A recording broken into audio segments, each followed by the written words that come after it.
saya Marta Suherman. Hari ini kembali ke sesi Q&A dan saya sudah memilih satu buah email yang sudah masuk ke dalam inbox saya. Adalah bagaimana caranya memotret sebuah foto wedding dengan alat yang mungkin hanya terbatas.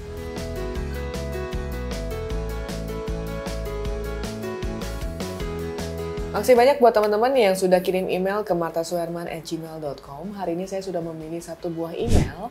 Dan email yang dipilih adalah email dari Fitri Yudis. Alamatnya adalah fitriyudis077@gmail.com. Selamat pagi Mbak Marta, saya ingin motret wedding. Tapi saya tidak bisa ngedit dan juga tidak punya komputer. Saya juga pemula sebelumnya. Terima kasih. Nah, sebelum saya menjawab pertanyaan ini, saya ingin mengucapkan makasih banyak buat teman-teman yang sudah support channel ini, yang sudah subscribe, dan juga buat teman-teman di sini yang baru aja ketemu channel ini dan belum di-subscribe. Jangan lupa subscribe sekarang karena setiap minggunya saya membahas tentang fotografi dan beragam informasi tentang industri kreatif. Dan juga buat teman-teman di sini yang mungkin menanyakan apakah bisa memanggil saya untuk kebutuhan kampus, perusahaan, ataupun komunitas, teman-teman silahkan kontak ke nomor di bawah ini, nanti akan dibantu oleh administrasi saya. Demikian juga buat teman-teman yang membutuhkan jasa fotografi, videografi, dan juga marketing serta branding, silahkan kontak ke nomor di bawah ini.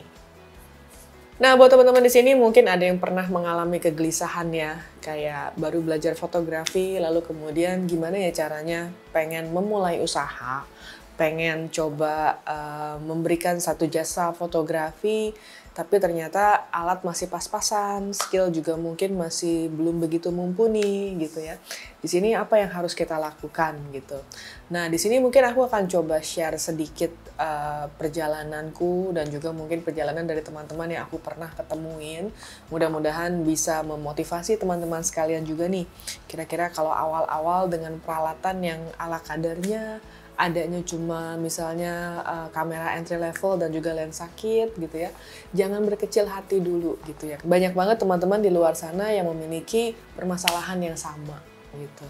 Nah, di sini aku ingin share bagi teman-teman sekalian sebenarnya gimana sih caranya untuk memulai sebuah usaha fotografi gitu ya. Bagaimana ingin bekerja di bidang fotografi tapi alat mungkin masih sangat pas-pasan.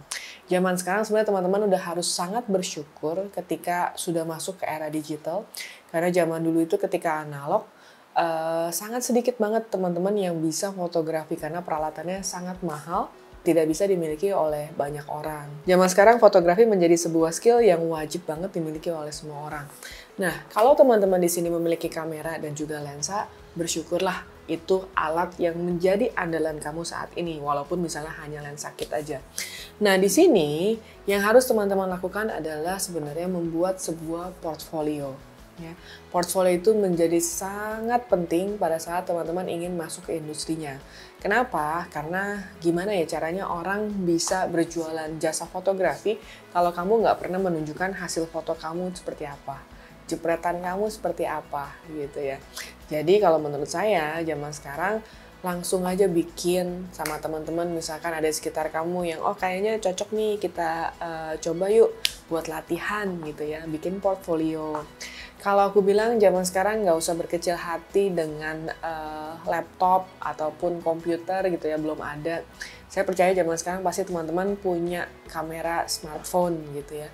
Nah, kamera smartphone buat belajar silahkan. Dan setauku kamera smartphone zaman sekarang ini sudah dilengkapi dengan beberapa fitur-fitur untuk editing ya. Bahkan juga mungkin kalau teman-teman nggak punya komputer, teman-teman bisa banget mungkin beli aplikasi atau cari aplikasi-aplikasi yang gratis gitu ya untuk melakukan editing di sana gitu.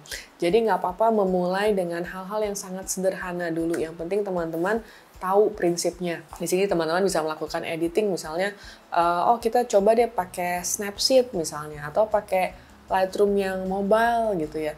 Nah di sana cobalah dengan alat-alat yang seadanya dengan smartphone kamu dulu. Mungkin ada beberapa teman-teman yang ngerasa kayak oh handphone kan layarnya kecil gitu ya. Nggak apa-apa. Jadi teman-teman coba dulu di sana. Ini adalah sebuah bentuk usaha yang kamu lakukan untuk melatih mata kamu, bagaimana cara melakukan editing, bagaimana membuat sebuah color grading yang menarik gitu ya. Jadi itu satu buah langkah yang paling sederhana yang mungkin saya bisa suggest ke teman-teman sekalian. Ada cara yang kedua, kalau teman-teman ingin masuk ke dalam industri kreatif, ke fotografi khususnya, teman-teman bisa aja magang. Jadi teman-teman coba cari siapa sih fotografer yang kira-kira kamu idolakan, lalu kamu ingin belajar dari dia. Tanya apakah mereka memiliki fasilitas magang gitu ya, apakah mereka membuka untuk magang. Silahkan ikut ke sana atau bahkan teman-teman bisa melamar pekerjaan ke beberapa misalnya studio-studio foto gitu ya. Silahkan melamar, tidak harus menjadi langsung sebagai fotografer. Karena lumayan banyak juga teman-teman yang masuk untuk ikut di tempat studio tertentu atau misalkan teman-teman ngikut dengan senior. Nggak langsung otomatis kamu jadi fotografer di sana. Biasanya tahap-tahap magang, tahap-tahap belajar itu kamu lihat dulu nih yang biasa dilakukan tuh seperti apa sih, proses bekerjanya seperti apa gitu ya. Jadi kamu bisa mendapat banyak wawasan di sana ketika berhadapan dengan klien seperti apa, membuat price list seperti apa gitu ya. Nah di sini kamu bisa belajar banyak hal. Sampai akhirnya kamu dipercaya menjadi seorang fotografer untuk mengabadikan sebuah momen tersebut gitu. Jadi menurut saya silahkan banget untuk cari tempat magang atau bekerja di sana. Nah mungkin tempat kerja kamu di sana ada komputer, ya, ada juga softwarenya untuk editing. Mungkin kamu bisa belajar dari sana. Jadi mungkin ketika kamu masuk ke dalam sebuah studio foto misalnya, mungkin kamu nggak langsung jadi fotografer, bahkan kadang-kadang yang untuk gaffer aja, untuk lighting itu biasanya nggak semua orang bisa pegang lighting langsung, karena lighting juga peralatan yang cukup mahal biasanya. Misalnya kamu mendapatkan pekerjaan sebagai runner. Runner ini bukan orang yang lari-larian gitu, tapi konteksnya agak mirip, tapi lebih kayak orang yang disuruh misalkan, oh aku ada butuh kabel yang ini, silakan ambil ke sana. Aku butuh peralatan ini tolong diambil saja. Jadi orang yang paling mobile di dalam sebuah produksi. Itu pun tidak apa-apa. Jadi jangan pernah untuk melihat satu buah profesi itu profesi yang sangat rendah gitu ya. Karena di sana kamu bisa melihat, oh ternyata seperti ini. Sampai kamu akan dipercaya naik ke level berikutnya gitu ya. Karena menjadi seorang lighting assistant atau sebutannya juga bisa sebagai gaffer gitu ya. Itu perlu jam terbang juga untuk mengerti bagaimana sih karakter sebuah lighting, apakah ini akan dimajuin atau dimundurin. Jadi bukan cuma sekedar bawa-bawa barang lalu pasang lampu gitu aja kamu tinggal, tapi juga kamu harus mengenali cahaya itu seperti apa sih, bagusnya seperti apa. Jadi itu banyak banget tahapannya yang bisa kamu lalui di sini. Menurut aku itu ya, jadi jalan pertama. Coba pakai smartphone zaman sekarang, nggak punya kamera, pakai smartphone juga bisa buat foto-foto. Nggak punya laptop, pakai smartphone juga bisa gitu buat editing. Nanti pelan-pelan belajar, karena kelas online itu banyak banget ya zaman sekarang. Dan teman-teman juga kalau misalkan lihat di YouTube channel juga banyak banget informasi-informasi tentang editing-editing foto, segala macem gitu ya. Nah silahkan teman-teman cari gitu ya di informasinya. Jadi jangan putus asa, selama kamu punya semangat untuk menjadi seorang fotografer dan sukses gitu ya, lakukan apapun itu sebisa kamu untuk mencapai tujuan kamu. Karena kadang-kadang jalannya tuh nggak langsung langsung nyampe gitu ya. Jadi kadang-kadang kita harus belok-belok dulu, harus belajar banyak hal dulu baru bisa nyampe ke tujuan kamu. Jadi tetap semangat, semoga yang kamu inginkan bisa terwujud dan mudah-mudahan ada jalan untuk segala apa yang kamu ingin pelajari.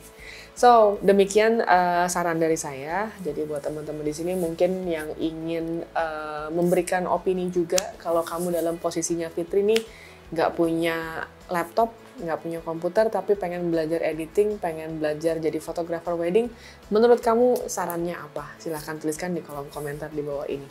So, thank you for watching. Jangan lupa like, comment, subscribe, dan juga share.